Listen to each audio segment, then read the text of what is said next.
3, 2, 1, ceklik.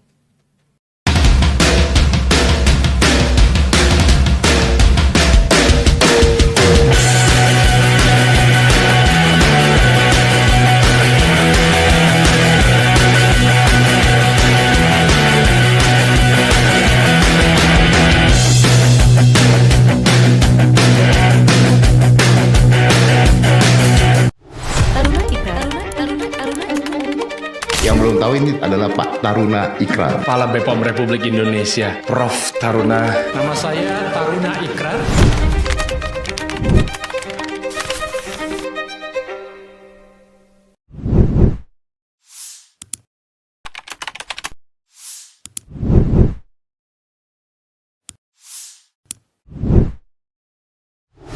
Taruna Ikrar menghabiskan lebih dari 20 tahun menjadi ilmuwan biomedis yang mengintegrasikan keahlian dalam bidang farmakologi, kardiologi, dan neuroscience. Ia mempelopori pengembangan teknik pencitraan fungsional serta terapi sel dan gen yang menjadi terobosan penting dalam pengobatan penyakit langka. Prestasi gemilang yang pernah diukir adalah pada tahun 2022. Ia berhasil meraih predikat Top 1% Ilmuwan Berpengaruh. Predikat ini diperoleh dari total 6.000 ilmuwan bergelar profesor, 45.000 ilmuwan bergelar doktor, serta 250.600 dosen yang terdaftar di Sinta Kemendikbud. Sejumlah karya ilmiahnya terpublikasikan di jurnal-jurnal terindeks Scopus dan Google Scholar. Dengan H-index yang tinggi, karyanya tersebar dalam kategori Q1, Q2, Q3, Q4. Selain itu, 5 judul karyanya berhasil terbit di jurnal Nature. Berdasarkan kalkulasi dari berbagai indikator tersebut, ia berhasil menempatkan dirinya sebagai ilmuwan paling berpengaruh sekaligus menduduki peringkat pertama. Sejak tahun 2006, Taruna Ikrar secara konsisten mempublikasikan penelitian yang terindeks Scopus. Selain itu, sitasi karyanya melalui Google Scholar tercatat dimulai sejak tahun 2007 dengan puncak tertinggi pada tahun 2021 mencapai total 187 sitasi dalam 1 tahun. Hingga saat ini, jumlah keseluruhan sitasi terhadap karya-karyanya mencapai 1.130 kali melalui Scopus dan 1.262 kali melalui Google Scholar. Sebagai ayah dari 3 anak ini, ia telah menunjukkan dedikasi luar biasa dalam dunia akademik. Ia telah menghasilkan lebih dari 100 karya tulis yang mencakup publikasi dalam bentuk buku, makalah konferensi, artikel di surat kabar, serta jurnal ilmiah. Atas dedikasi dan kontribusinya yang luar biasa, Taruna Ikrar telah menerima berbagai penghargaan bergengsi, termasuk predikat Outstanding Scientist dari pemerintah Amerika Serikat pada 2014 dan UKP Presidential Award untuk kategori Innovator and Scientist pada tahun 2017. Dari pesisir Makassar hingga menembus puncak prestasi akademik di dunia internasional, perjalanan hidup Taruna Ikrar menjadi bukti bahwa mimpi besar dapat diraih dengan kerja keras, tekad, dan dedikasi. Kini, ia mengabdikan ilmunya untuk negeri, menjadi teladan dan inspirasi bagi generasi muda Indonesia untuk terus bermimpi, berkarya, dan berkontribusi bagi bangsa dan negara.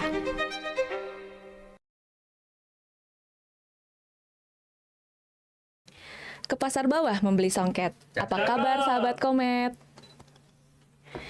Ya, Assalamualaikum warahmatullahi wabarakatuh. Kembali lagi dengan Komet, podcast obat dan makanan yang edukatif dan terkini bersama saya Nurul Afifah. Hari ini kita kedatangan bintang tamu spesial nih sahabat Komet. Selamat datang kepada Kepala Badan Pengawas Obat dan Makanan Republik Indonesia, Profesor Dr. Taruna Ikrar M.Biomed PhD beserta Ibu yang sekaligus merupakan Ketua Dharma Wanita Unit Badan Pengawas Obat dan Makanan, Dr. Elvi Wardaningsih Taruna Ikrar. Selamat datang Bapak dan Ibu di Balai Besar POM di Pekanbaru. Apa kabar Bapak, Bu? Alhamdulillah. Bagaimana perjalanannya ke Pekanbaru, Pak, Bu? Lancar? Alhamdulillah lancar. Nah, belum di bumi Melayu namanya kalau kita belum buka dengan pantun. Izin ya, Pak, Bu. Terbanglah Nuri mencari makan. Cakep. Pulang ke sarang di kala senja. Cakep. Selamat datang kami ucapkan. Semoga Bapak dan Ibu sehat dan bahagia. Kita tambah satu lagi ya Pak ya. Niat hati memasak kari. Cakep. Kari cendawan dan batang keladi. Cakep. Senang rasa tak terperi. Berjumpa Bapak dan Ibu yang kami nanti. Terima kasih kepada Bapak dan Ibu yang sudah meluangkan waktunya untuk berbincang-bincang bersama kami di podcast ini hari ini. Ini yang ketiga kalinya untuk Bapak kunjungan kerja ke Balai Besar POM di Pekanbaru ya Pak ya. Iya. Ada kesan-kesannya nggak Pak terhadap Balai Besar POM di Pekanbaru? Kan ini sudah kali ketiga ya. Balai Besar POM Pekanbaru ini growing, ya, tumbuh dan berkembang. Nah, salah satunya saya melihat yang podcast ini dulu kan tidak ada, sekarang sudah ada ya. Ya, betul sekali. Baik, tadi kita sudah jalan kaki sekitar 4 km ya Ibu ya, Bapak di daerah sekitar kantor kita ini. Nah, tapi kayaknya Bapak Ibu tetap segar dan tidak terlihat kelelahan sama sekali nih. Apa rahasianya nih Pak? Apakah Bapak dan Ibu nih rutin berolahraga mungkin sehari-harinya? Iya, kita rutin berolahraga. Kalau saya rutin berolahraga, Olahraga apa kalau boleh tahu Pak? ya, jalan dan lari. Oh ya, itu rutin harian, mingguan gitu Pak? Kalau bisa setiap hari. Oh, setiap hari Bapak jalan. Wah, luar biasa ya, gaya hidupnya sehat sekali. Nah, selain dengan berolahraga, mungkin ada pola makan tertentu atau ada makanan yang tertentu yang dihindari nggak Bu? Supaya bisa hidup sehat dan tetap bugar gitu. Ya, kalau saya selain rutin berolahraga setiap hari, insya Allah saya menjaga pola makanan. Terus terang sekarang saya sedang menerapkan sistem puasa intermittent. Oh, IF ya. Intermittent puasa. Ada intermittent cara makannya ya. Jadi kalau misalnya bisa semisal mungkin puasa, tetapi kalau tidak, saya biasanya mulai stop makan di jam 8 dan mulai makan lagi nanti jam 12 siang. Baik. Dan selain itu saya menghindari gorengan kalau bisa, terus makanan manis. Dan ada pola tertentu saya berusaha makan nasinya jumlahnya sedikit. Baik, Dan karbohidratnya biasanya, dikurangi ya Bu ya. Karbohidratnya dikurangi, proteinnya diperbanyak. Menarik Dan, sekali. Sedang berusaha. Sedang berusaha. Iya. Nah, Bapak mungkin kita perlu informasikan juga ke sahabat-sahabat Komet di sini. Apa sih pentingnya kita untuk menjaga pola hidup yang sehat dan apa dampaknya kalau tidak kita jaga, Pak? Nah, itu prinsipnya begini. Segala jenis penyakit, kita punya potensi untuk sakit. Dan lebih bagus mencegah dari mengobati. Lebih bagus mencegah sebelum menderita dibanding mengobati setelah menderita. Nah, tentu prinsipnya dengan kita menjaga makanan kita, menjaga pola hidup kita, itu adalah bagian dari untuk bagaimana menjaga badan kita tetap sehat dan sekaligus mencegah penyakit-penyakit yang mungkin bisa muncul. Ya, jadi lebih baik mencegah daripada mengobati begitu ya Pak ya, betul baik. Nah, sebenarnya pola hidup sehat ini kan harus kita biasakan dulu sampai dia menjadi rutinitas begitu ya Pak. Kalau boleh tahu Bapak mulai membiasakan rutinitas untuk hidup sehat ini sejak kapan Pak? Nah, sudah lama. Sudah lama ya? Sejak zaman mahasiswa. Wah, sudah lama sekali ya, sedari dini ya Pak ya. Iya. Sudah jadi kebiasaan. Udah jadi kebiasaan. Bahkan kalau misalnya kita tidak olahraga, rasanya kurang nyaman badannya ya. Kayak sakit-sakit gitu badannya ya Pak ya. Tidak juga sakit-sakit, hanya kurang nyaman. Ya, kurang fit gitu. Baik, nah menurut Ibu gimana nih Bu? Di masyarakat itu kan ada yang sudah usianya sudah senior gitu kita katakan ya. Nah kalau yang usia sudah senior ini beranggapan, wah saya sudah terlambat nih untuk memulai pola hidup yang sehat. Gimana tuh Bu? Iya, kalau saya pribadi sebenarnya nggak setuju ya. Itu usia itu hanya number orang bilang ya. Jadi usia semakin tua kita bukan berarti kita semakin nggak sehat. Nah justru dengan berolahraga kita diharapkan akan semakin sehat. Nah jadi setiap olahraga itu juga ada tingkat kesulitannya. Mungkin seperti kalau untuk yang muda mungkin lebih banyak kardio atau olahraga yang lebih berat. Tapi kalau untuk yang berusia lanjut, olahraganya bisa diperingan, gerakannya juga bisa dipermudah dan tujuannya juga beda. Biasanya kalau untuk misalnya kalau kita semakin berumur kan sistem badan otomatis gimana ya, berkurang kayak penyerapan nutrisi berkurang, jadi mungkin diikuti dengan seperti penyakit-penyakit yang lain kayak diabetes, terus ada juga kolesterol mulai meninggi. Nah, dengan berolahraga kita berusaha menghambat itu, jadi biar kolesterolnya nggak semakin meningkat, kita berolahraga, jadi kita buang semua yang jahat-jahat. Jadi ya, jadi kalau dibilang olahraga semakin tua terlambat, enggak. Kita harus tetap berolahraga sampai tua, hanya disesuaikan dengan umur. Ya. Mungkin nggak bisa kayak dulu kardio treadmill sampai 2 jam, nggak mungkin ya. Jadi tidak ada kata terlambat Nggak gitu ya Bu pernah ya ada untuk kata berolahraga terlambat. dan memulai hidup sehat gitu. Betul. Ya, Pak, Bapak sebagai pimpinan lembaga yang sangat penting di negeri ini ya Pak, Bapak pasti punya kesibukan yang sangat padat gitu, yang membutuhkan stamina yang lebih. Nah, bocorin dong Pak rahasianya, apakah Bapak mengkonsumsi vitamin, suplemen, atau herba-herba tertentu? Kalau saya sih rasanya tidak mengkonsumsi suplemen atau mineral-mineral tertentu ya. Saya cuma menjaga pola hidup saya teratur dan sesuai dengan standar sehat ya. Kemudian yang kedua ya, kita mencoba menjadi orang yang menerima apa yang kita dapatkan. Jadi dengan menerima apa yang kita dapatkan, artinya tidak ngotot begitu, itu akan membuat perasaan lebih tenang. Lebih tenang. Ya, di lain sisi posisi kepala Badan POM itu kan cukup banyak tekanannya. Tekanan, bahkan kalau kita bilang bisa sampai pada tahap teror. Ya, tentu selain rasa ikhlas yang apa yang kita lakukan, kita harus selalu bertumbuh pada aturan yang jelas. Jika kita sudah mengikuti apa yang seaturnya, aja kan ada yang narik kanan kiri. Kalau kita konsisten dengan aturan itu, maka saya kira itu fondasi yang kuat untuk kita mempertahankan diri. Baik. Nah, jadi kekuatan itu muncul ya, yang paling penting juga yaitu semangat untuk berbuat. Nah, ini kan kesempatan kita mengabdi dan berbuat untuk orang banyak ya. Karena tidak banyak orang yang dapat diberi kepercayaan oleh presiden kan. Jadi saya berusaha melakukan yang terbaik. I try my best.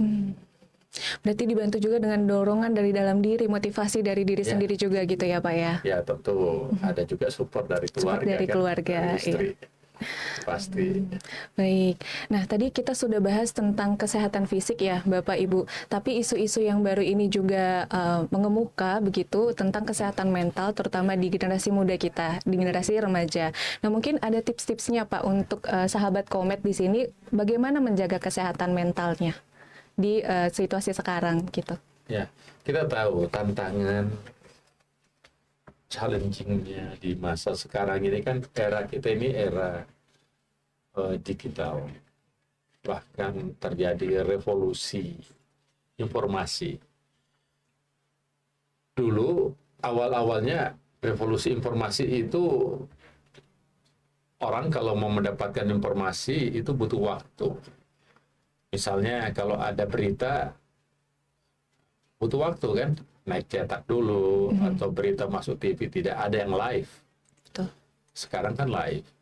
Dan bukan hanya live dalam bentuk begitu, semua orang sekarang sudah berubah, bisa memiliki peran sebagai awak media. Jadi semua orang yang memiliki sosial media sudah bisa melakukan entertain dirinya, advertise lingkungannya, advertise pekerjaannya, dan seterusnya.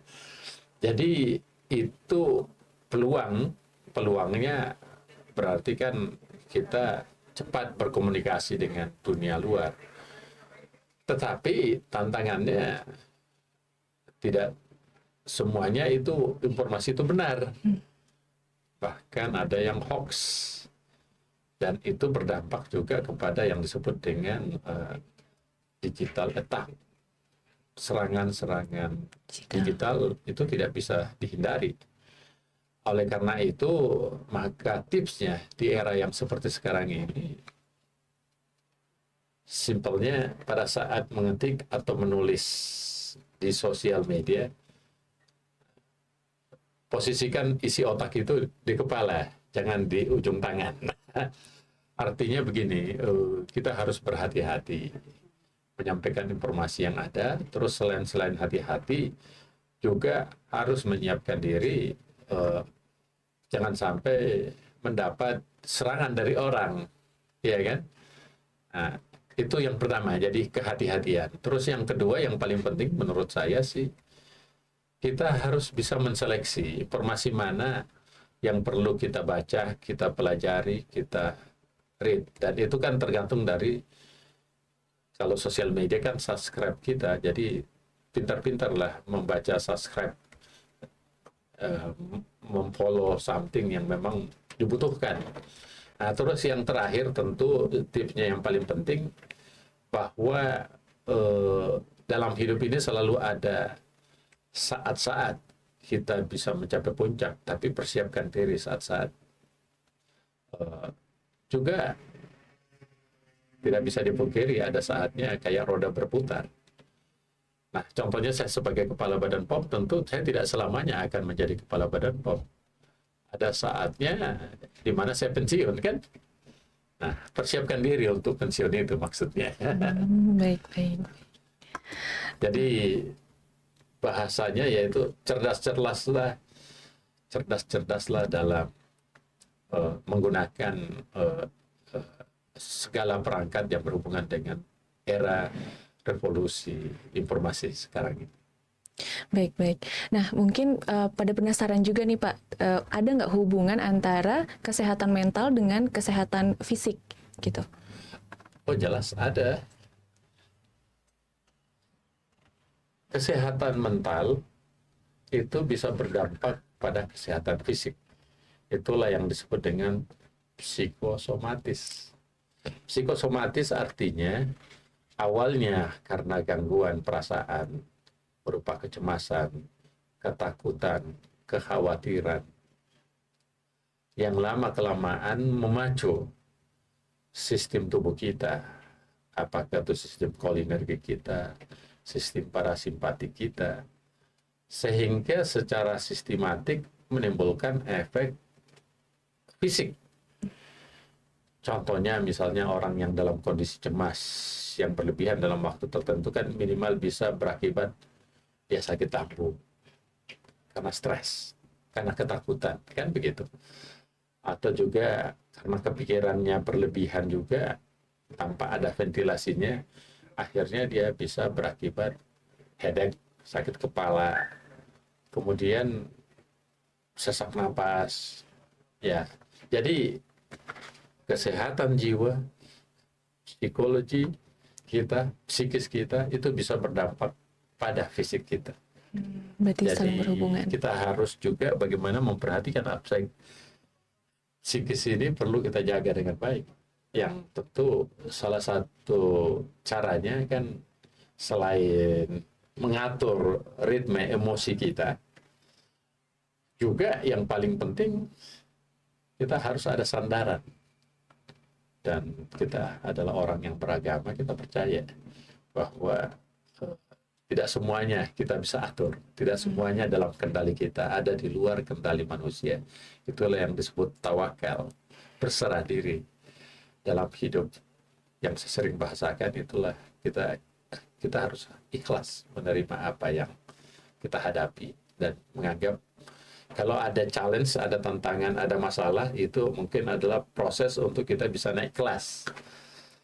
Karena orang tidak bisa naik kelas kalau tidak ada ujiannya, kan? Iya, betul. Jadi gitu aja, dinikmati aja hidup ini. Jangan terlalu menekan diri berlebihan.